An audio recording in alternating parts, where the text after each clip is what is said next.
The diplomatic hall on Crosspoint Station was enormous. Hundreds of alien species filled the space, their voices creating a strange symphony of sounds that no human ear was designed to hear.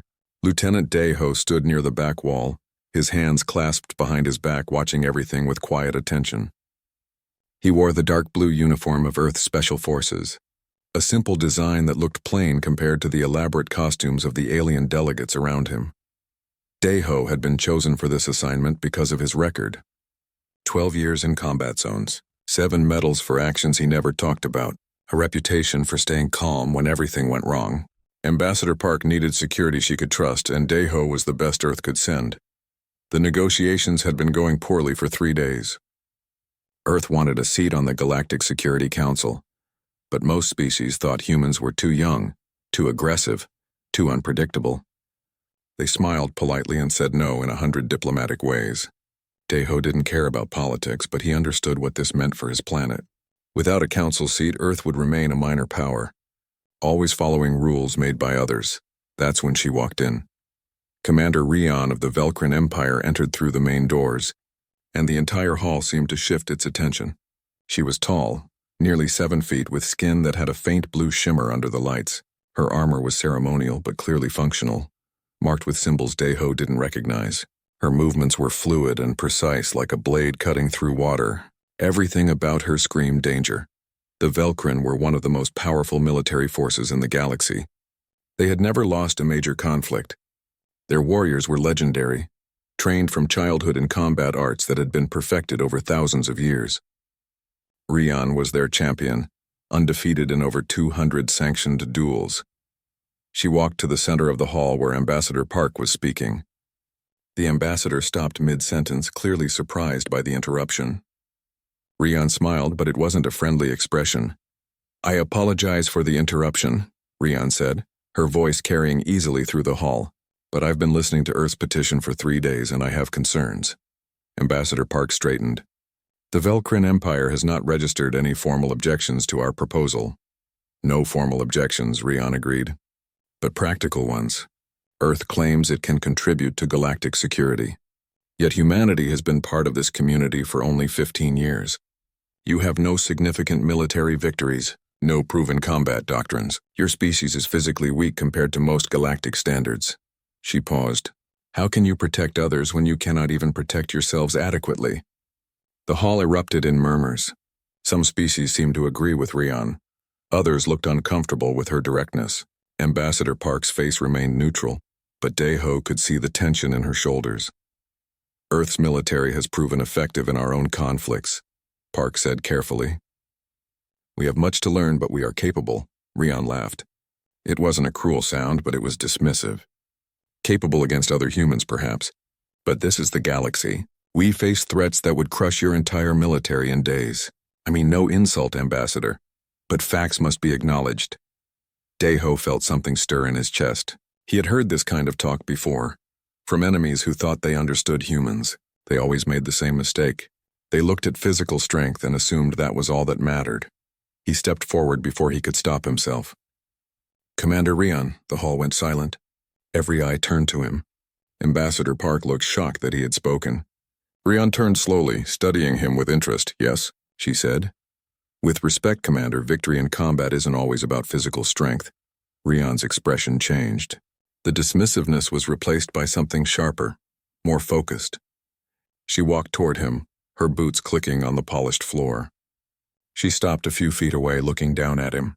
Even with Dayho's above-average height for a human, she was taller. "An interesting statement," she said. "What else matters, Lieutenant?" "Kim Dayho," he said. "Strategy matters, adaptability, understanding your enemy, knowing when to fight and when to wait." "Philosophy," Rion said. "Pretty words, but in real combat, the stronger warrior wins. This is a truth proven across 1,000 worlds and 10,000 years." "Sometimes," Dayho said, "but not always." The tension in the hall was thick enough to cut. Rion studied him for a long moment, then smiled again. This time there was something dangerous in it. "You interest me, Lieutenant Kim. Tell me, have you ever fought a Velcrin warrior?" "No, Commander. Would you like to?" Ambassador Park stepped forward quickly. "Commander Rion, Lieutenant Kim is here as security, not as a representative." Rion raised one hand, silencing her. Her eyes never left Daeho. "I propose a wager," she said. "You and I will fight in the arena under neutral conditions. If you defeat me, I will acknowledge that humanity has value beyond what I have seen. More than that, I will pledge myself to you as per the ancient tradition of my people." The hall erupted in shocked voices. The pledge Rian described was sacred to the Velkrin. A warrior who made such an oath became bound to serve the victor in all things. It was a tradition that had not been invoked in centuries, and never by a champion of Rian's status. "And if I lose?" Daeho asked quietly. "Then Earth withdraws its petition for a council seat," Rian said, "and admits that it is not yet ready to stand among the great powers." Ambassador Park looked like she might faint. Other Earth delegates were frantically signaling Daeho to refuse. But Daeho wasn't looking at them. He was looking at Rian, seeing the absolute confidence in her eyes. She believed she could not lose. She thought this was a game, maybe it was.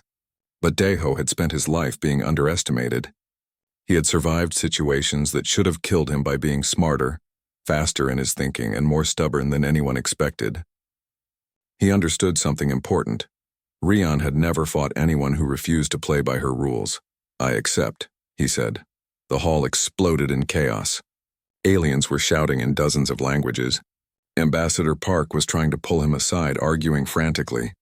But through it all, Daeho and Rian stood facing each other, neither breaking eye contact. Rian extended her hand. "You have 7 days to prepare, Lieutenant. The match will be held in the Grand Arena. The galaxy will watch." Daeho shook her hand. Her grip was like iron, but he didn't flinch. 7 days, he agreed. As Rian walked away, Daeho felt the weight of what he had just done settle on his shoulders. He had 7 days to prepare to fight the greatest warrior of the most powerful military empire in the galaxy. 7 days to find a way to win a fight that everyone believed was impossible. He took a breath and began making plans. Rian returned to her quarters on the military deck of Crosspoint Station feeling satisfied. The challenge had been issued and accepted. In 7 days, she would prove once again why the Velkrin were the greatest warriors in the galaxy. The human would provide a momentary diversion, nothing more. She pulled up her personal terminal and began reviewing data on human combat capabilities. The files were limited. Humanity had only been part of the galactic community for 15 years, and most of their military actions had been internal conflicts before first contact. What information existed was not impressive. Humans were physically weak. Their muscle density was lower than 60% of known warrior species. They had no natural armor, no enhanced senses, no biological weapons. Their reaction times were adequate but not exceptional. They tired quickly and required frequent rest. According to medical data, a single solid strike from a Velkrin warrior could shatter human bones. Rian watched combat footage from Earth's various wars. The tactics were crude but showed some creativity.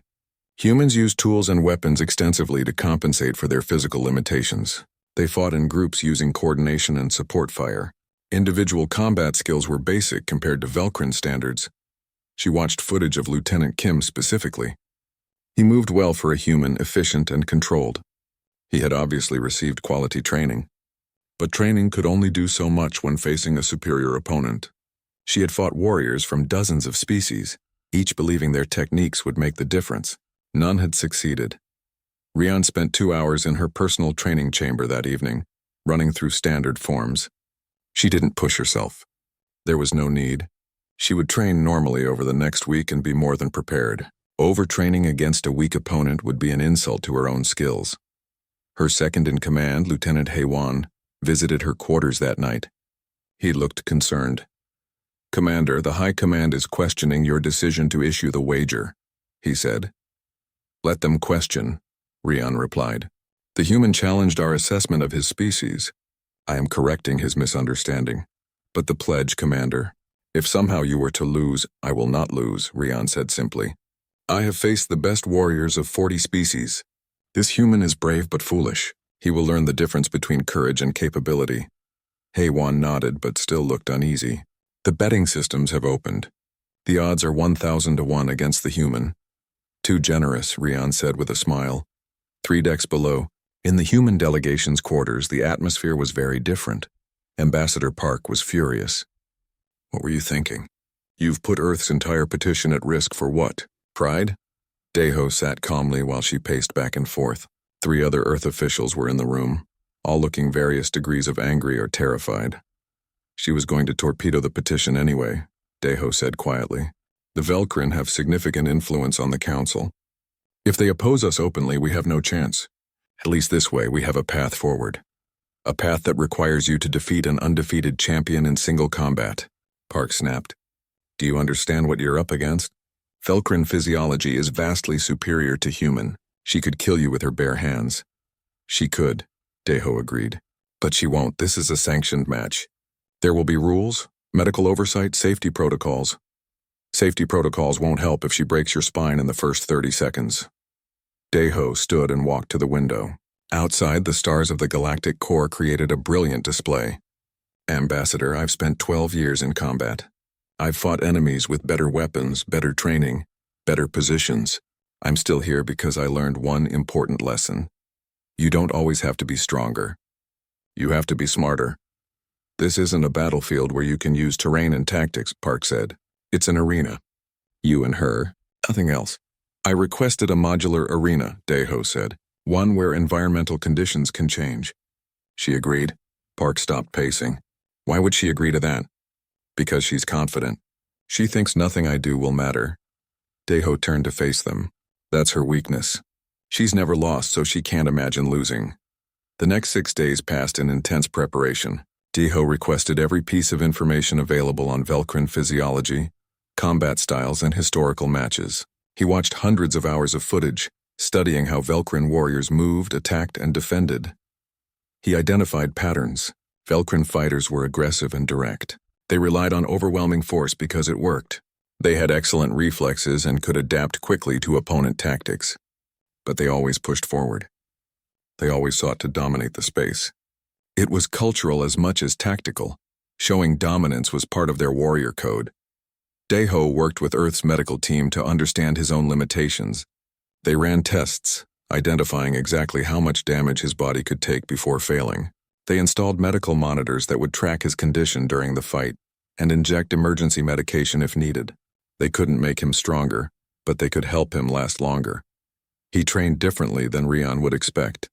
Instead of practicing attacks, he practiced evasion. He worked on reading body language and predicting movements. He studied how to use an arena's features for protection and advantage.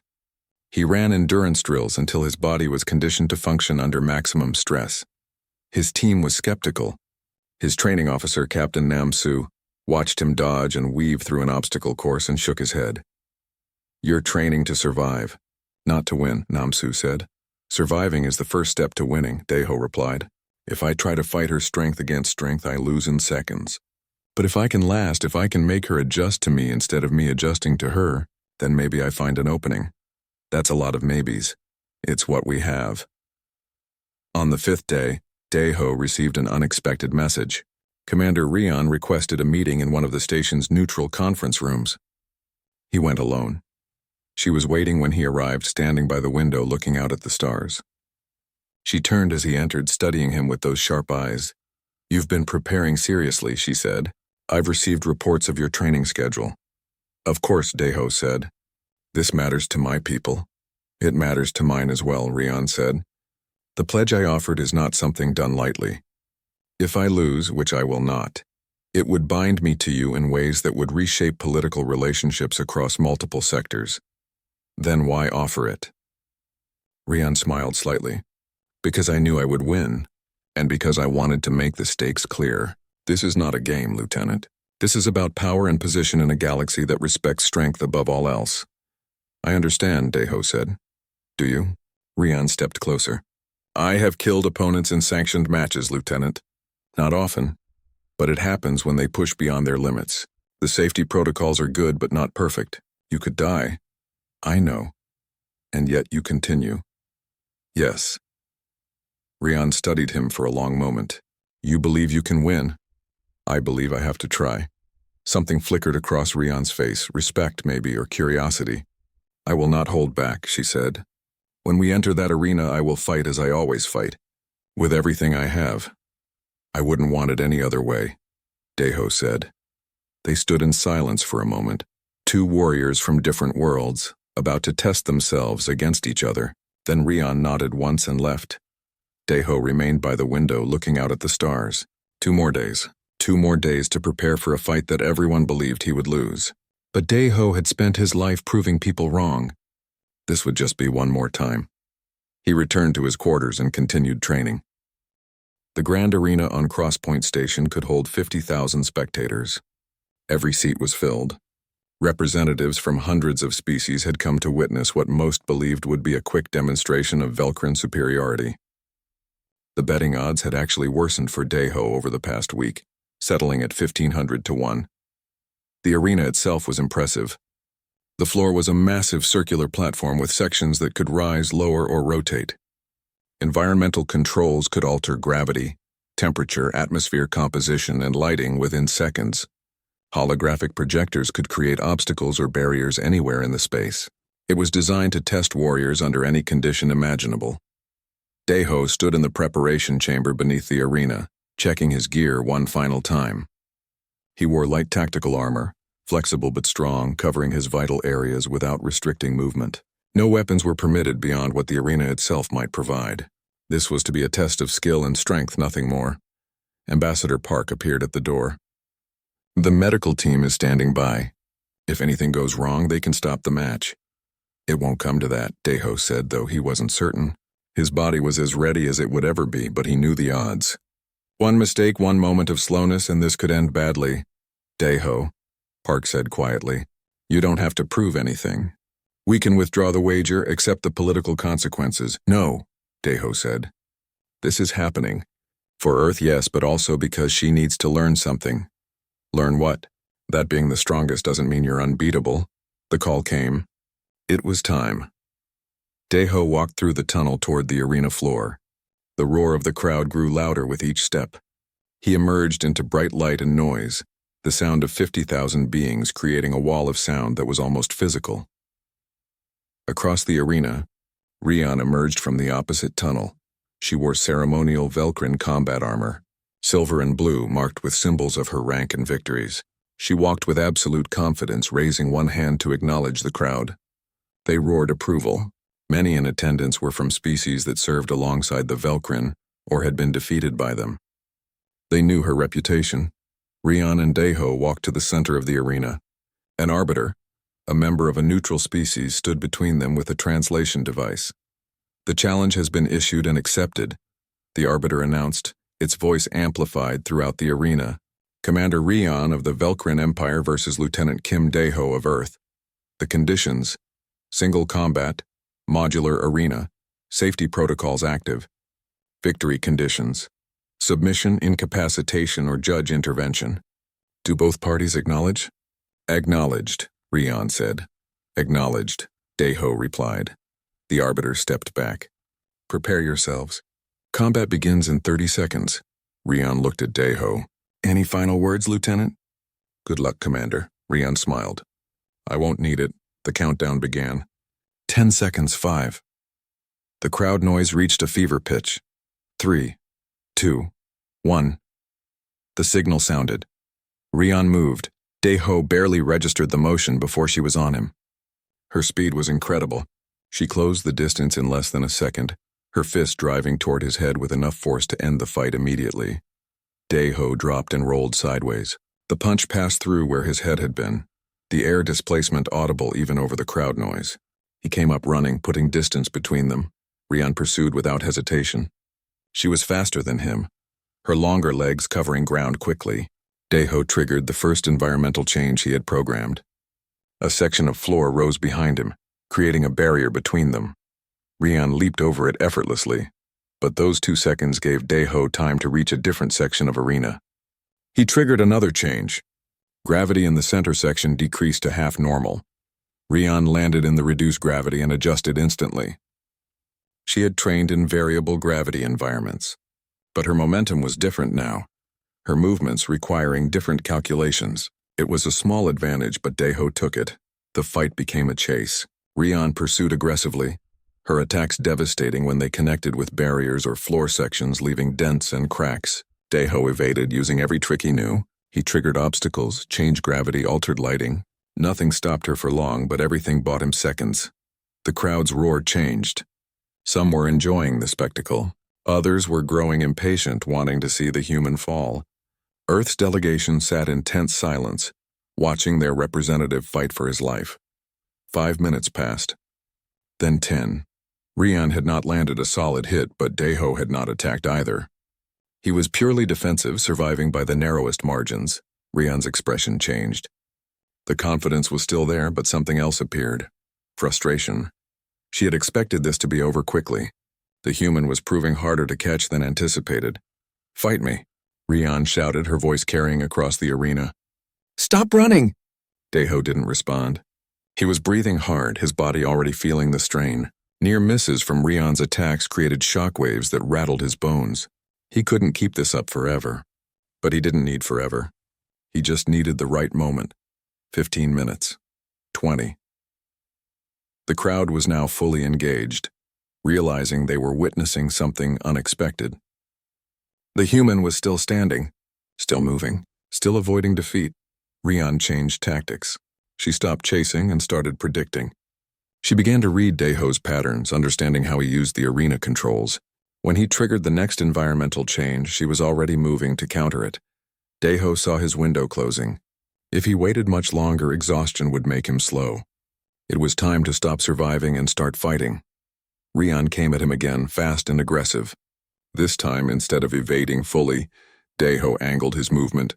He let her get closer than before, inside her optimal striking range, but also inside his own. She threw a punch. He blocked it with his forearm, the impact sending pain shooting through his arm. But he had studied Velcrin anatomy for days. He knew their physiology better than most humans knew their own. There were pressure points, nerve clusters, places where even Velcrin's strength had vulnerabilities. His counterstrike was precise, not powerful but accurate. His knuckles hit a specific point on Rian's shoulder, a nerve cluster that controlled her right arm. Rian's eyes went wide. Her arm spasmed, going briefly numb. It was only for a second, but it was enough. Deho followed with a low kick to her knee, not to injure, but to destabilize, and then disengaged, putting distance between them again. The crowd went silent. A thin line of blue blood appeared on Rian's lip where she had bitten it in surprise. First blood. To the human, the arena erupted in chaos. Half the crowd was screaming in disbelief. The other half was roaring approval. No one had expected this. The human had not only survived 20 minutes, he had drawn blood from an undefeated Velcrin champion. Rian touched her lip, looked at the blood on her fingers, and then looked at Deho. Her expression was unreadable. Then slowly she smiled. Not the dismissive smile from before. This was something different, something genuine. The arbiter called the end of the first round. Both fighters returned to their corners. As Deho sat down, his team swarmed him. Medical scanners showed multiple bruises and microfractures from near misses. His right arm was swollen, but he was conscious and coherent. "You did it," Ambassador Park said, her voice shaking. "You actually drew first blood." "The first round," Deho corrected, wincing as medics applied treatment. "There are 6 more to go." Across the arena, Rian sat alone in her corner, waving away her support team. She stared at Deho with an intensity that was almost physical. For the first time in her adult life, she had been made to bleed in a sanctioned match. And she realized something that changed everything. She had underestimated him. Rian sat alone in her quarters after the first round, reviewing footage of the match on her personal terminal. She watched herself pursue the human across the arena, watched him evade, adapt, and finally strike.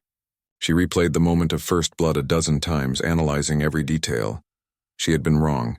Not about everything, she was still stronger, faster, and more experienced. But wrong about what mattered. Lieutenant Kim had not tried to overpower her.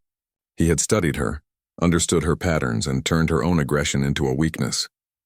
He had fought smart when fighting hard would have meant instant defeat. Rian touched the spot on her shoulder where he had struck. The nerve cluster there was still tender. It was a target she would have never left exposed against a Velcrin opponent, because any Velcrin would have gone for more obvious targets. Kim had chosen the precise point that would give him maximum effect with minimal effort. He had done his research. He had prepared not just physically but intellectually. He had treated this as a problem to solve, not just a fight to win. That was impressive, troubling. and something she respected despite herself. There was a chime at her door. HFY entered when she granted permission. He looked concerned. "Commander, the High Command is demanding updates. They are not pleased with the outcome of Round 1. Tell them I am recalibrating my approach," Rian said calmly. "They want assurance that you will win." Rian turned to face him. "I will win, but perhaps not as quickly as I anticipated. The human has proven more capable than intelligence suggested." "He got lucky." "No," Rian interrupted. "Luck is when chance favors you. What happened today was skill. Limited skill, yes, but applied with precision. I will not make the mistake of underestimating him again." After HFY left, Rian continued her analysis. She studied human combat history more deeply, looking beyond the raw physical data. She examined their military philosophy, their approach to asymmetric warfare, their documented ability to adapt under pressure. Humans had survived on a dangerous planet with no natural advantages except intelligence and persistence. Those traits had been forged over millions of years. Late that night, she made a decision. She dressed in simple training clothes and left her quarters, making her way to the lower levels of the station where visiting delegations maintained their private facilities. The human training area was small compared to Velcrin standards. She found Lieutenant Kim there alone, running through stretching exercises. His body was covered in medical patches, treatment for the damage he had sustained. He looked up when she entered, surprised but not frightened. "Commander," he said, standing. "Lieutenant," she replied. "I hope I am not interrupting." "No, I was just finishing." They stood in silence for a moment. Rian studied him properly for the first time, not as prey but as an opponent worthy of attention. He was tired. Pain showed in small movements, careful positioning of his right arm, but his eyes were clear and focused. "Why did you accept my challenge?" Rian asked. "You knew the odds. You knew what you faced. Yet you accepted without hesitation." Deho considered the question. "Because someone had to prove that humanity belongs here. In the galaxy, I mean. We're new, we're weak by most standards, but we deserve a chance to show what we can offer. And what can humanity offer that the galaxy does not already have?" "A different perspective," Deho said. "We've had to survive without natural advantages. We learned to think differently, to solve problems in ways that others might not consider. That has value." "Philosophy again," Rian said, but there was no dismissiveness in her tone. "Tell me, Lieutenant, why did you not try to end the fight when you had your opening today?" "Because I couldn't," Deho said honestly. "That strike took everything I had to set up and execute. Even if I had tried to follow through, you would have recovered and countered. I would have lost. So you chose survival over victory." "I chose not to lose over trying to win too early." Rian nodded slowly. "You fight like someone who has been outnumbered many times. I have. And you survived by being smarter than your enemies. When I could." Rian moved to the training mat and sat, gesturing for Deho to join her. After a moment's hesitation, he did. They sat facing each other, two warriors from different worlds. "I have fought for 20 years, Rian said. "I have never lost." "Do you know why?" "Because you're exceptional at what you do." "Yes. But also because I have never faced an opponent who made me question my approach. Every fight has been the same. I am stronger, faster, better trained. I apply these advantages and win. It is simple, effective, and it has made me complacent." "You're not complacent," Deho said. "You adapted quickly today when you realized your initial approach wasn't working." "I adapted within my existing framework," Rian corrected. "I changed tactics but not strategy. You, however, are fighting an entirely different kind of battle. You cannot win my way, so you refuse to fight my way. It's the only chance I have. It is a better chance than I gave you credit for." Rian stood. "Tomorrow's round will be different, Lieutenant. I will not chase you as I did today. I will be more careful, more precise. I will fight you as I would fight an equal." Deho stood as well, meeting her eyes. "Thank you for the warning. It is not a kindness. I want to defeat you at your best, not through your exhaustion." She turned to leave, then paused at the door. "You asked me to respect humanity. Today you earned some measure of that respect. Do not waste it." After she left, Deho sat back down on the mat. His body ached, and medical scans had shown he had suffered more damage than he let on. Multiple bruises, microfractures in his right arm, strained muscles throughout his core. His team had warned him that 6 more rounds like the first would likely kill him. He would have to be even smarter tomorrow. The second round came after a day of rest and medical treatment. The arena was even more crowded than before. News of the first round had spread across the station and beyond. Betting odds had shifted slightly, now only 800 to 1 against the human. Still impossible, but less impossible than before. Daeho entered the arena to a different reception this time. Some of the crowd was cheering for him. Not many, but enough to be heard. Earth's delegation looked tense but hopeful. Rian entered to her usual thunderous approval. But when she looked at Daeho across the arena floor, something was different in her expression. The casual confidence was replaced by focused determination. The arbiter gave the signal. Round 2 began. Rian did not rush forward as she had before. She advanced carefully, controlling her space, cutting off Daeho's escape routes. When he triggered environmental changes, she adapted smoothly, not fighting them but using them. She had studied his tactics as thoroughly as he had studied hers. Daeho realized quickly that this would be a very different fight. Rian was testing him now, probing his defenses, looking for patterns. She threw strikes that were meant to force reactions, not necessarily to hit. She was learning. They fought for 30 minutes. It was more controlled than round 1, almost like a deadly dance. Rian would press forward. Daeho would evade and counter when possible. Neither gained a significant advantage. No blood was drawn on either side. The round ended in what the judges called a draw. As they returned to their corners, Daeho caught Rian's eye across the arena. She nodded once, a gesture of acknowledgement. They both understood something important had changed. This was no longer about proving superiority. This was becoming a true test of skill against skill. Ambassador Park met him in the preparation room. That was different. "She's taking me seriously now," Daeho said, accepting water and medical attention. "That's both good and bad." "How is it good?" "Because it means I have a chance," Daeho said. "If she can see me as a real opponent, then maybe I can find a way to actually win." "And the bad?" "She's going to be much harder to beat than I thought." 5 more rounds to go. Daeho closed his eyes and began planning for round 3. The third round was brutal. Rian had adjusted her strategy completely, and Daeho found himself defending against attacks that seemed to come from everywhere at once. She was no longer predictable. Every combination of strikes was different. Every movement pattern changed just enough to prevent him from finding a rhythm. Daeho took his first serious hit 12 minutes into the round. Rian feinted high and swept low, her leg catching his ankle and sending him tumbling. Before he could fully recover, she was on top of him, her fist driving down toward his chest. He rolled at the last instant, and her strike cracked the arena floor where he had been. He scrambled away, his ankle screaming in pain. Medical monitors showed it was badly sprained but not broken. He triggered a gravity shift that gave him time to regain his feet, but his mobility was compromised now. Limping even slightly against an opponent like Rian was potentially fatal. The round ended with Rian winning by judge's decision. She had controlled more space, landed more strikes, and demonstrated superior technique. It was undeniable. But Daeho had survived, and that alone was remarkable. The fourth round went similarly. Rian was methodical and precise. She was breaking down his defenses piece by piece, learning from every exchange. Daeho managed to land a few strikes, but nothing that significantly impacted her. His right shoulder took a glancing blow that left it partially numb. By the end, he could barely lift that arm. Round 4. Rian's victory. Medical teams worked frantically between rounds. Daeho's body was accumulating damage faster than it could heal. Painkillers and anti-inflammatory medication helped, but they could only do so much. His team's Dr. Young-mi pulled Ambassador Park aside after the 4th round. "He can't continue like this," Young-mi said quietly. "The cumulative trauma is approaching dangerous levels.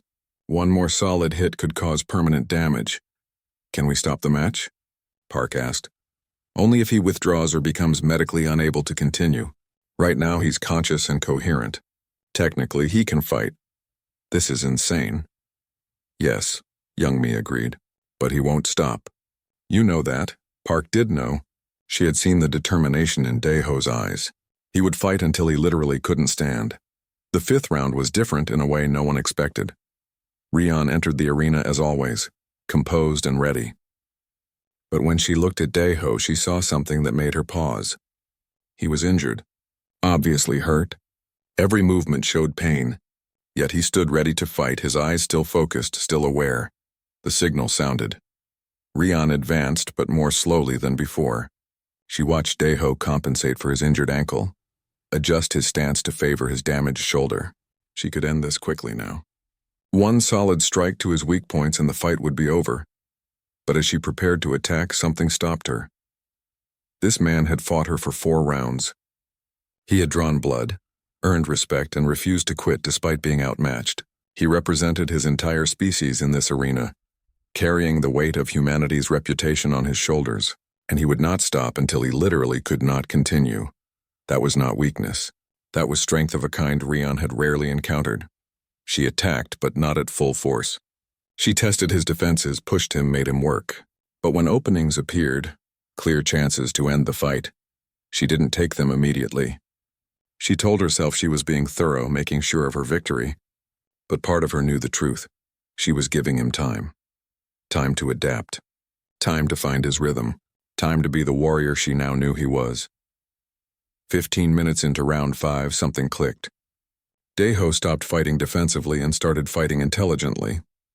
He couldn't match Rian's strength or speed, but he could predict her now. After 5 rounds, he understood her patterns deeply. He knew how she transitioned between attacks, how she adjusted to environmental changes, where she preferred to position herself. He used that knowledge. When Rian came in with a combination strike, Daeho was already moving to where she would be, not where she was. His counter caught her mid-transition, a precise strike to her side that actually made her grunt in pain. The crowd roared. They exchanged blows for the remaining time, both landing strikes, both showing damage. When the round ended, the judges declared it even. A draw. In the preparation room, Daeho could barely stand. His medical readouts were alarming. Young Mai worked frantically with her team. 2 more rounds, Daeho said through gritted teeth. I just need to last 2 more rounds. Daeho, your body can last 2 more rounds, he insisted. I've survived worse. When? He didn't answer, but his eyes showed memories of battles she knew nothing about. Young Mai realized that this man had walked through fire before and come out the other side. Maybe he could do it again. The 6th round began with both fighters showing obvious fatigue. Rian had some bruising now, marks from Daeho's precise strikes. She moved with the same grace but with slightly less explosive speed. Even Velkrin's stamina had limits. Daeho was in worse shape, but something had changed in his demeanor. He wasn't just surviving anymore. He was fighting to win.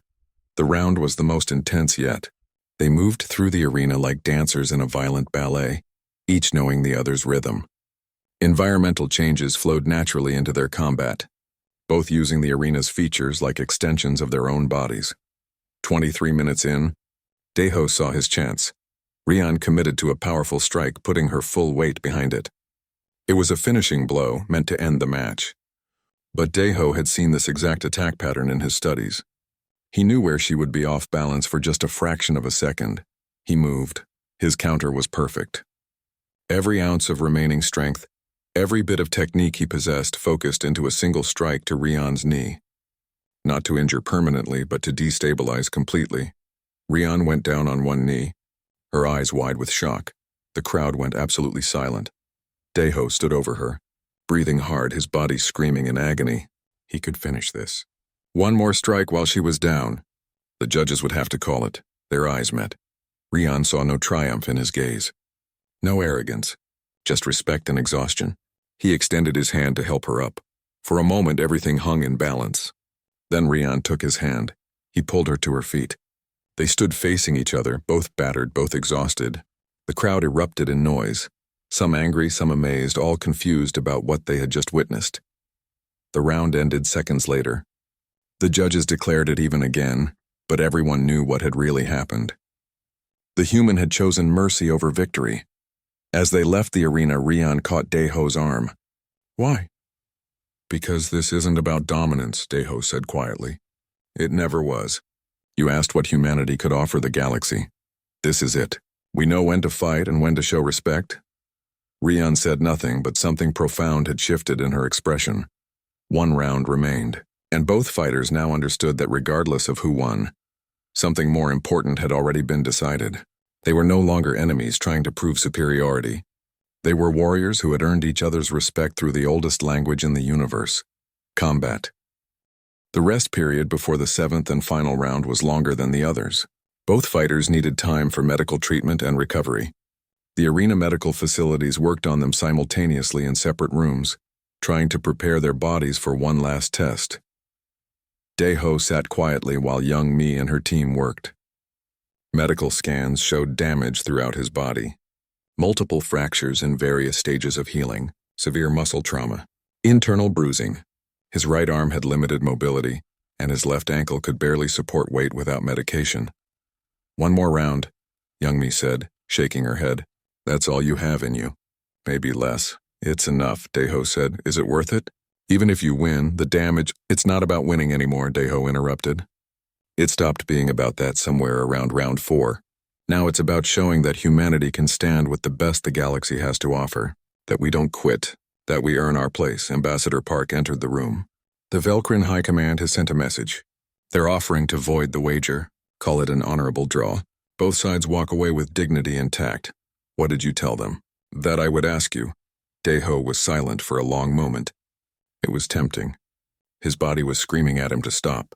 Every movement was agony. The smart choice would be to accept the offer, but smart wasn't always right. "No," he said. "We finish this." In the Velkrin preparation area, Rion received the same offer. Her commanders wanted her to accept. The human had proven more capable than expected, and continuing risked the possibility, however remote, of actual defeat. Haywan presented the message. "Commander, the High Command strongly suggests accepting the draw. The political situation is complicated enough without—" "No," Rion said. "Commander, I issued the challenge," Rion said firmly. "I set the terms. I will see it through to completion. To do otherwise would dishonor both myself and Lieutenant Kim. He is just a human." Rion turned to face Haywan with an intensity that made him step back. "He is a warrior who has fought me to a standstill for 6 rounds. He has earned blood and respect. I will not insult that by walking away now." Haywan nodded and left. Rion sat alone thinking about everything that had happened. She had entered this challenge expecting a quick victory and a lesson taught. Instead, she had learned lessons herself. About assumptions. About different kinds of strength. About what it truly meant to be a warrior. The 7th round would be held in maximum difficulty conditions. Both fighters had agreed to this before the match began. The arena would use extreme environmental changes. Rapid gravity shifts, temperature variations, reduced oxygen levels in some sections. It would test not just skill and strength, but willpower and adaptation. 50,000 spectators filled the arena again. But the atmosphere was different now. What had started as a spectacle had become something more profound. 2 warriors from different worlds, different philosophies, different capabilities, pushing each other to absolute limits. The betting had stopped. No one was certain anymore what would happen. Daeho entered the arena, moving carefully, every step calculated to minimize pain. The crowd noise washed over him like a wave. He saw Earth's delegation in their section, Park and the others watching with expressions mixing hope and fear. Rion entered to her usual fanfare, but there was something different about her now. The arrogance was gone, replaced by focus and something that looked almost like anticipation. They met at the center. The arbiter performed the traditional pre-combat check. "This is the 7th and final round," the arbiter announced. "Victory conditions remain the same. Environmental difficulty is set to maximum. Are both parties prepared?" "Prepared," Rion said. "Prepared," Daeho confirmed. The arbiter stepped back. "Begin!" The signal sounded, and immediately the arena began changing. Gravity shifted to 1.5 Earth normal. Temperature dropped. The floor section started rotating. Rion and Daeho began to fight. It was brutal from the first moment. Both were exhausted, both injured, both running on determination more than physical capability. But they fought with everything they had. The arena became a constantly shifting battlefield. Gravity would drop to near 0, forcing them to adapt their techniques. Temperature would spike, making breathing difficult. Obstacles would appear and disappear, changing the tactical situation second by second. Through it all, they fought. Rion's strikes were still powerful, but slower now. Fatigue had caught up with even Velkrin endurance. Daeho's counters were precise but weaker, his body unable to generate the force it once could. They were both operating on fumes. 30 minutes passed. 40. The crowd watched in awed silence as two warriors pushed beyond what should have been possible. 50 minutes in, Rian caught Daeho with a solid hit to his side. He went down hard, gasping for breath. She stood over him, ready to finish it. One more strike and this would be over. She had won, but as she looked down at him, this human who had fought beyond all reasonable expectations, who had earned her respect through sheer determination, she hesitated. Daeho looked up at her, struggling to breathe. Their eyes met, and in that moment something passed between them. Understanding. Recognition. Not of victor and defeated, but of equals who had pushed each other to become better. Rian extended her hand. Daeho stared at it, confused. The crowd was shouting, some urging Rian to finish the match, others confused by her gesture. "Stand up," Rian said quietly, her voice for him alone.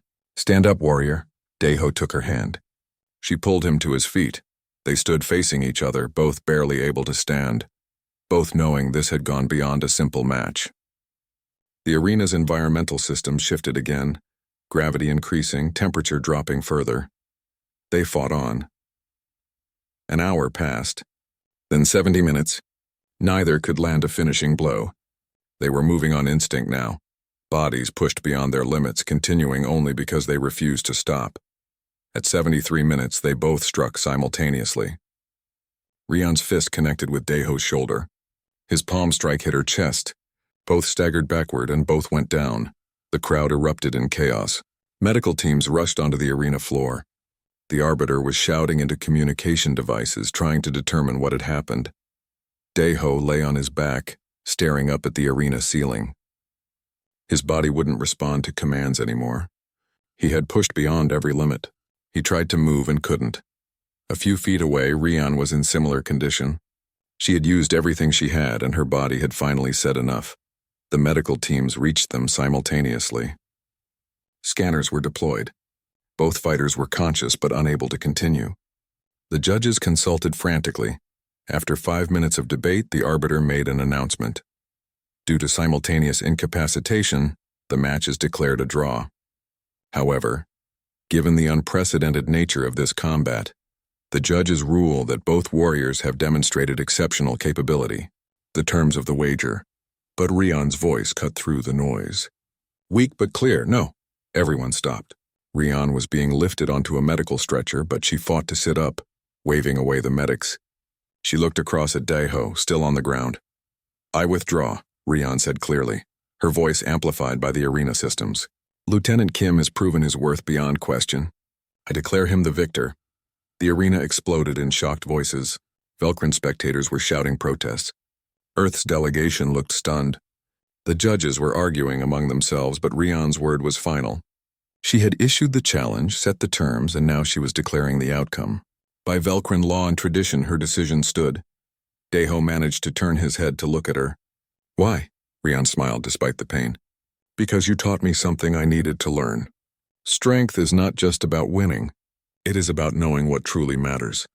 The judges confirmed her declaration. Lieutenant Kim Daeho of Earth was declared victor of the challenge.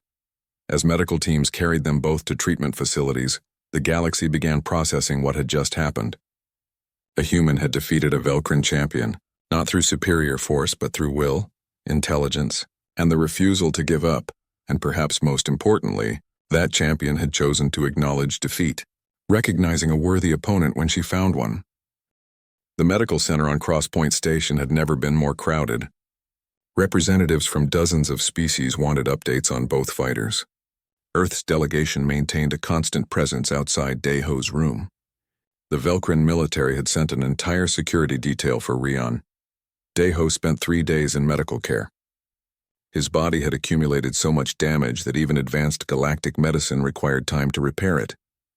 Bones were knitted back together. Muscles were regenerated. Internal bleeding was stopped and healed. He slept most of those 3 days, his body finally able to rest after pushing beyond all reasonable limits. When he finally woke fully, Ambassador Park was sitting beside his bed. "How long?" he asked, his voice rough. 3 days, Park said. "You've been mostly unconscious. The doctors say you'll make a full recovery, but it will take time. Rian? Recovering in her own room. She suffered less physical damage than you, but the Velcrin physiology doesn't heal as quickly as they would like to admit. Park leaned forward. Daeho, do you understand what you've done? Want to fight? Changed everything, Park corrected. The Galactic Security Council held an emergency session. Earth's petition has been approved. We have a seat. More than that, 3 other species have requested formal diplomatic relations with us. The entire galaxy is reassessing what humanity represents. Daeho absorbed this slowly. Because I beat Rian? Because you proved that humans can compete at the highest levels. That our methods have value. That we deserve respect. Park smiled. Also because Commander Rian has been very vocal about her support for Earth's membership. Having a Velcrin champion advocate for us carries significant weight. She's been advocating for us? Extensively. She's given 2 formal statements to the Council and multiple interviews. She says humanity represents a new way of thinking that the galaxy needs. Daeho laid back, processing this information. 3 days ago, he had been fighting for his life. Now, apparently, he had changed galactic politics. On the 5th day, Daeho was cleared for visitors beyond the immediate delegation. He was sitting up in bed reviewing reports on his datapad when there was a knock at the door. Rian entered. She still showed signs of the fight. Bruises on her arms, a slight limp in her walk. But she moved with her usual grace and her eyes were clear and focused. May I come in? She asked. Of course. Rian sat in the chair beside his bed. For a long moment, neither spoke. The silence was not uncomfortable, but it was heavy with unspoken thoughts. I wanted to thank you, Daeho finally said. For what? For declaring me the victor. We both know that was your choice, not the judge's. Rian smiled slightly. You won that fight, Lieutenant. Perhaps not in the traditional sense, but you won where it mattered. You made me see beyond my assumptions. You proved that strength comes in many forms. That is worth more than any physical victory. The pledge, Daeho said carefully. You don't have to honor it. I never wanted— I know what you wanted, Rian interrupted. You wanted to prove humanity's worth, not to own a Velcrin warrior. But I take my traditions seriously. She paused. However, I have been thinking about how to honor that pledge in a way that benefits both our peoples. What do you mean? I propose a partnership, Rian said. I will not serve you as a subordinate. Instead, I will work with you as an equal. I have been authorized by the Velcrin High Command to become the official liaison between our military and Earth's defense forces. Together, we can develop joint training programs, share tactical knowledge, and build bridges between our cultures. Daeho considered this. A partnership instead of a pledge of service. A partnership that honors the spirit of what happened in that arena, Rian corrected. We pushed each other to be better. We can continue to do that, for our peoples and for the galaxy. I accept, Daeho said without hesitation. Rian smiled genuinely. Good, then we have much work to do. The High Command wants to establish the first joint human Velcrin training facility. They are suggesting a remote moon in neutral space. I told them I would only accept if you agreed to co-command it with me. Me? I'm just a lieutenant. You are the human who defeated me, Rian said. Your rank will be adjusted accordingly. The Velcrin do not work with those they do not respect, and you have earned the respect of our entire empire. Over the following weeks, the partnership took shape. Daeho was promoted to commander and assigned to work directly with Rian on the joint training initiative. Earth provided 20 of its best special forces operators. The Velcrin sent 30 of their warriors.